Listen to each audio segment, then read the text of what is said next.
Hello and welcome to today's video. Today I'm swatching some of my Cuticula purchase. I didn't wait until Black Friday because I wanted some of the Caitlin swatches collab, and I'd rather not pay for shipping twice. No amount of sale can make up for that cost, at least for me. So this is chocolate with nuts. I'm going to call it a rosewood colored base, basically a pinkish brown with some orange to gold flakes, black flakes, and topped with some bronze flakes. This polish went on well. One thing I would say is that the black flakes are the thickest in the polish, and sometimes you will need to pat those down or poke them back from the edge of your nail if they are sticking out. I didn't find them troublesome, but if any flake is going to create texture, my bet is the black flakes. I think you can see the pink tint to the brown base. The main flake colors you will see indoors are bronze with the slight pink tint. There are more shifts to the flakes, but we won't see those until the full hand shots. Now that I think of it, there is another thing I should mention. This is a very flake-heavy polish. If you're having trouble with a polish like this, it might be that your brush is gummed up with the flakes. What I think is happening is that the flakes get in between the bristles and prevent them from spreading out. So what I will do is wipe the brush completely dry into the bottle, of course, making sure that as I bring the brush against the side of the lip, that I'm splaying the bristles just a little bit. You're not trying to damage your brush, you're just trying to make those bristles flare out a bit so that they'll release those extra flakes you don't need. When that is done, I will just dip my brush as normal, wipe one side clean, and then proceed to paint. And hopefully the brush will perform a little bit better. This isn't particular to this brand or anything like that. It just has to do with these very flaky, heavy polishes. The base of this polish is quite jelly, but the profusion of flakes will create full coverage. I think those of us with short nails could get away with 2 coats, but anyone else would need 3. Today I'm doing 3.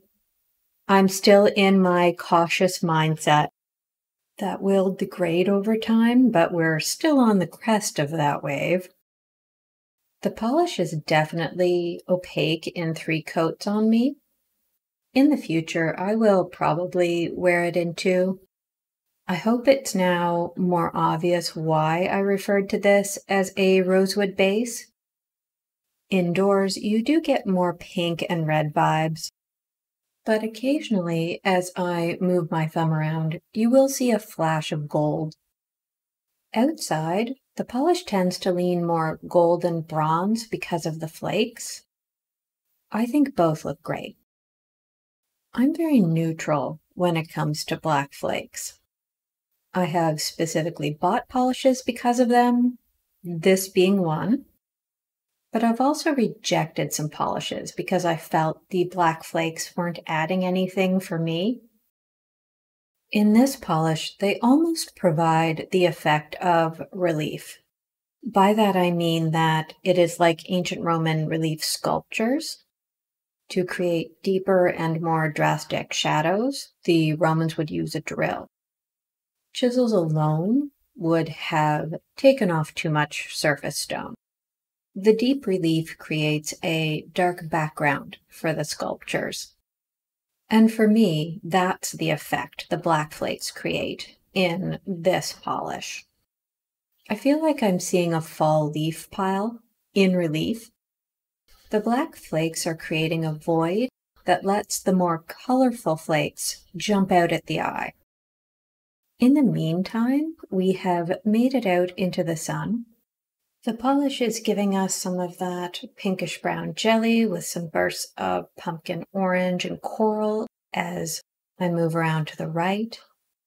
And as I move around to the left, the sun catches my raised fingers and shows up as gold and amber. When I lower my fingers at the left side, you can see how orange they can look. I'm also getting some of those deeper browns and bronzes. This polish has that quality of giving you something different in every lighting scenario. Outside, I had a cloudy day, and I tried to get my fall leaves in the shot so you could see how they compare to the polish. I think the leaves are still a more yellowish brown, but at least there's a point of comparison. This is where the flakes take over entirely. I'm getting those amber, pumpkin, and bronze tones so thoroughly. It was only about 5 Celsius outside, so I resorted to arm warmers. Hopefully they're not very distracting.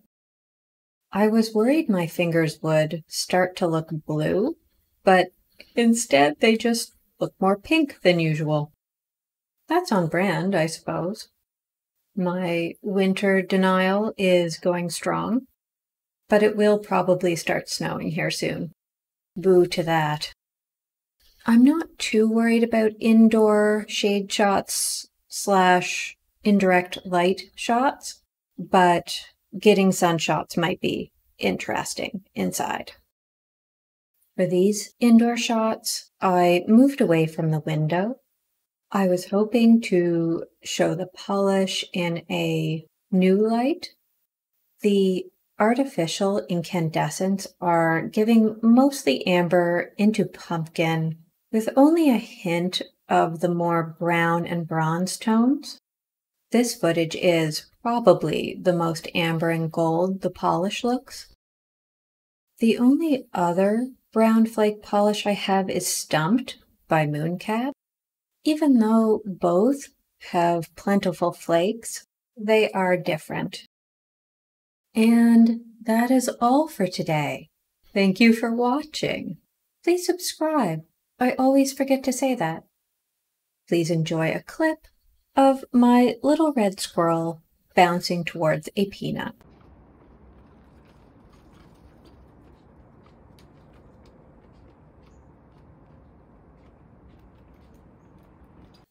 By that I mean that it is like ancient Roman relief sculptures. Fuck.